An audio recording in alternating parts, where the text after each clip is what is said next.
ओम श्री कृष्ण गोविंद हरे मुरारी। हे नाथ नारायण वासुदेवाय। श्री कृष्ण गोविंद हरे मुरारी। हे नाथ नारायण वासुदेवाय। प्रिय बंधुओं, आपने भगवान कृष्ण की अमृतमयी कथाओं को भली भांति से श्रवण किया है। आज हम आपको ऐसे प्रसंग की ओर ले जा रहे हैं कि मेरे श्याम सुंदर कंस के कारागृह में पैदा हुए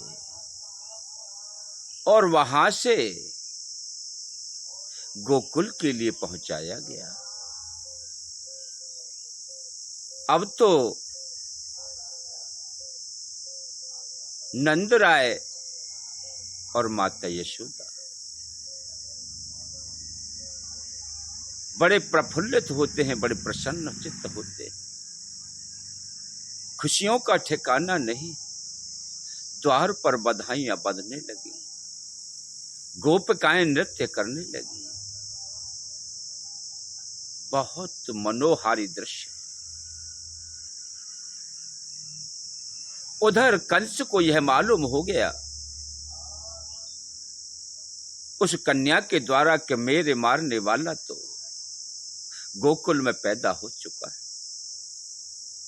अब कंस को बड़ी व्याकुलता हुई, बड़ा भय हो, और वह चाहता है कि जितनी जल्दी से जल्दी हो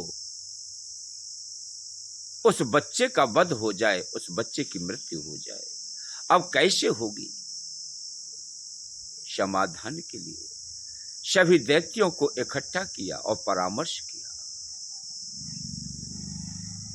कहे मेरे मित्र वरो, आप बताइए मेरे दुश्मन का किस प्रकार से संहार होगा। कोई किसी प्रकार से बताता है, कोई किसी प्रकार से बताता है। आखिरकार कंस ने सबके परामर्श को ठुकरा दिया और अपने ही विचार से बोला कि पूतना को बुलाओ। हमारी बहन पूतना इस कार्य को करने में सफल रहेगी, क्योंकि वह शिशु है और वहां पर बधाइयों का उत्सव चल रहा है। महिलाएं घर में हैं, पुरुष वर्ग है नहीं, तो महिलाओं में महिला जाकर के और उस कार्य में सफलता हासिल कर लेगी। प्रिय बंधुओं, पूतना ने बहुत सुंदर रूप धारण करके और बीड़ा बजाते हुए नगर में प्रवेश किया। प्रवेश करते करते वह जाकर के नंद राय के भवन में प्रवेश कर गई। तो सभी गोपिकाएं देखने लगी और कहने लगी, अरे बहना देखो तो कैसी इंद्र की सी अप्सरा, कितनी सुंदर गुजरिया आई है। अरे कहीं देखो तो सही, स्वर्ग से आई है कहा।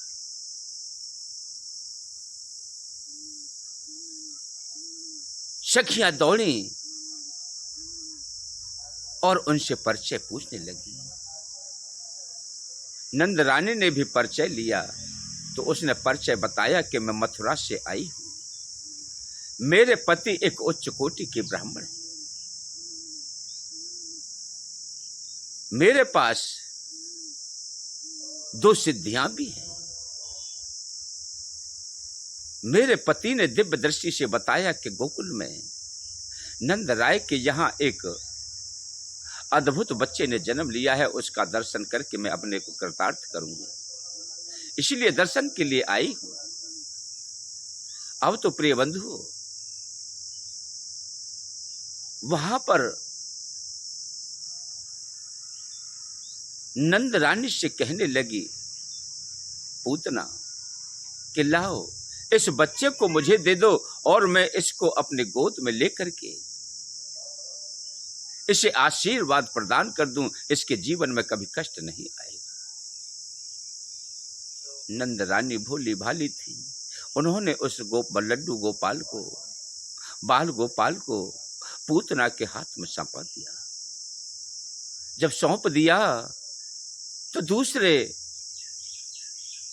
विद्या के लिए बोली कि मैं अपने स्तन से इसे स्तनपान कराऊंगी तो मेरे स्तनों में अमृत है। जबकि कालकूट विष लगा करके स्तनों से स्तनपान कराने के लिए वह वहां पर उपस्थित हुई। जैसे ही भगवान कन्हैया को अपने आंचल से लगाया तो भगवान कन्हैया को एक बात याद आ गई कि बलि के समय में मैं वामन अवतार में अवतार लेकर के बलि के द्वार पर गया तो वहां पर बलि की पुत्री ने मुझे प्रसन्न चित्त होकर के देखा और प्रभावित हो गई और कहने लगी, वाह वाह, काश यह मेरा पुत्र होता तो मैं इसे अपना स्तनपान कराती। भगवान ने उसे एवं वस्तु कहा स्वीकार कर लिया। और जब भगवान वामन ने बलि के सारे राज्य को 3 पग में नाप लिया, सारी संपत्ति को हड़प लिया, तो वह क्रोध के मारे हड़बड़ा गई और उसे श्राप देने लगी कि अगर ये मेरा पुत्र होता तो इसे मैं जहर दे करके, स्तनों से जहर लगा करके इसे दूध में पिला देती। मैंने इसके वह वरदान को भी मंजूर कर लिया। तो आज वह समय है कि मैं इसके मातृत्व को स्वीकार करता हूं, स्तनपान करता हूं। और इसने हालाहल